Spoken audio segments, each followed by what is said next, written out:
काला साया। यूं तो बनारस घाट अपनी खूबसूरती के लिए बहुत प्रचलित है, पर घाट के किनारे कई राज लिए बैठे हैं। ये कहानी शुरू होती है बनारस के घाट के पास बने ममता निवास से, जहां प्रिया लाल जोड़े में ममता के घर उसकी बहू बनकर आती है। आओ आओ बहू, घर को अपने पैरों से पवित्र करो। ममता घर की दहलीज पार कर ही रही होती है कि अचानक एक बहुत गंदी सी बास पूरे घर में फैल जाती है।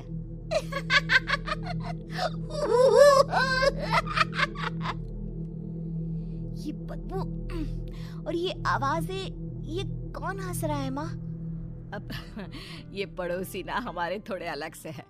कहाँ हम शाकाहारी और ये मांस मच्छी खाने वाले। छोड़, तू ध्यान मत दे और गृह प्रवेश कर। और हाँ बहू, अपनी सास की एक बात हमेशा याद रखना, इन पड़ोसियों से तो कभी बात नहीं करेगी। अच्छे लोग नहीं है ये। अपनी सास की ये बात मानेगी ना बेटा? हाँ माँ, जो आपकी मर्जी, मैं उनसे बात नहीं करूंगी। अगले दिन प्रिया अपनी पहली रसोई बनाने रसोई घर में जाती है। ये छोकी बात तो नाक में जा रही है। एक काम करती हूँ, खिड़की खोल देती हूँ। प्रिया खिड़की खोलने जाती है। इतने जाले, लगता है इस खिड़की को कभी खोला ही नहीं गया। पर ऐसा क्यों? ओह, नॉन वेज की स्मेल आती होगी ना। 2 मिनट के लिए खोल लेती हूँ, फिर बंद कर दूंगी। प्रिया खिड़की खोलती है। खिड़की खोलते ही उसकी नजर सामने वाले घर की खिड़की पर पड़ती है, जहाँ एक लड़की खड़ी होती है।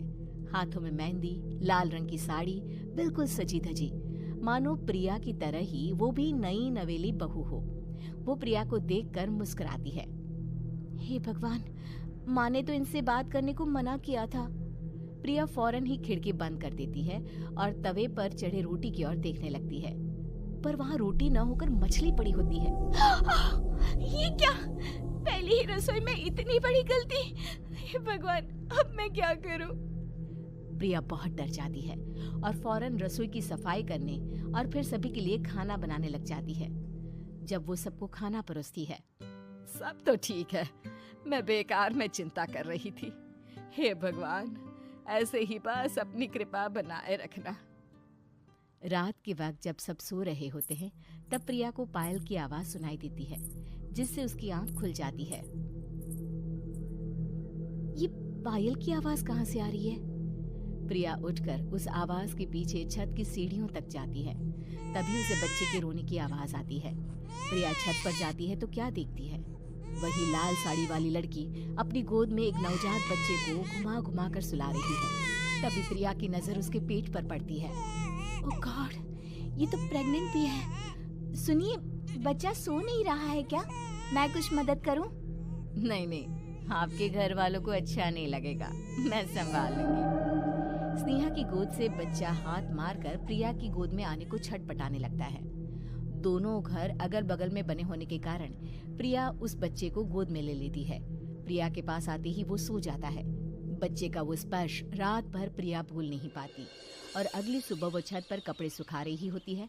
तभी उसे एक औरत इशारा करके बुलाती है। स्नेहा कह रही थी बाबू तुम्हारी गोद में आते ही सो गया। मैं गौरी, स्नेहा की माँ हूँ। बहू, घर आना, बाबू को खिला भी लेना। शाम को जब घर पर कोई नहीं रहता, बच्चे से मिलने के लिए प्रिया छिपकर अपनी पड़ोसन के घर चली जाती है और कुछ देर बच्चे को खिलाकर वापस लौट आती है। इसके कुछ दिन बाद ही प्रिया को पता चलता है कि वो माँ बनने वाली है। ममता की खुशी का ठिकाना नहीं रहता।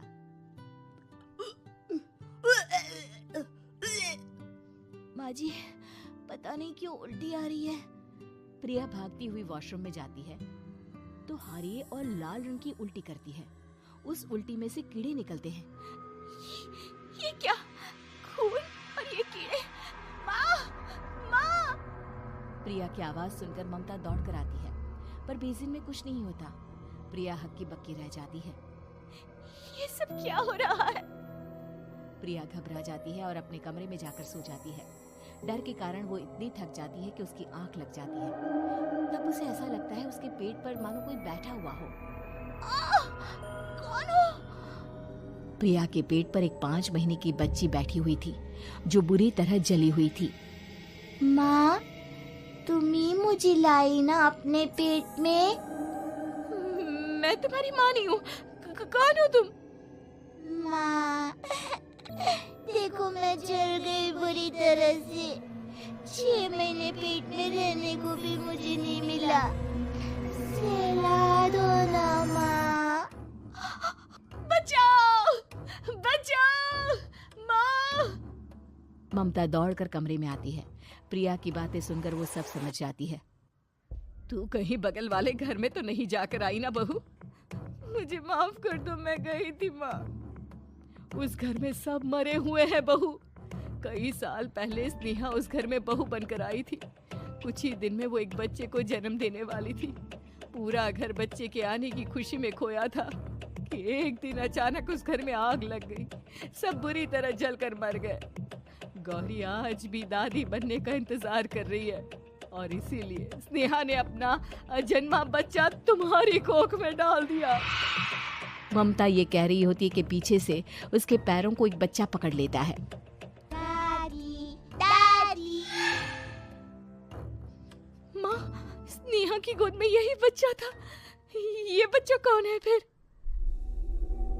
तेरी मौत है। तेरी भी दादी। जिस चीज का ममता को डर था वही हो गया। ममता निवास के ऊपर मौत ने चादर बिछा दी थी। प्रिया का पेट ऐसे बढ़ जाता है मानो 9 महीने का हो। 2 हाथ उसके पेट से बाहर निकलते हैं। बहू, संतोष को फोन कर, किसी पंडित जी को बुला बहू। प्रिया का पति भागता हुआ घर आता है। ये तो होना ही था माँ। तेरा पाप तेरे सामने आ गया तो तू सह नहीं पा रही है।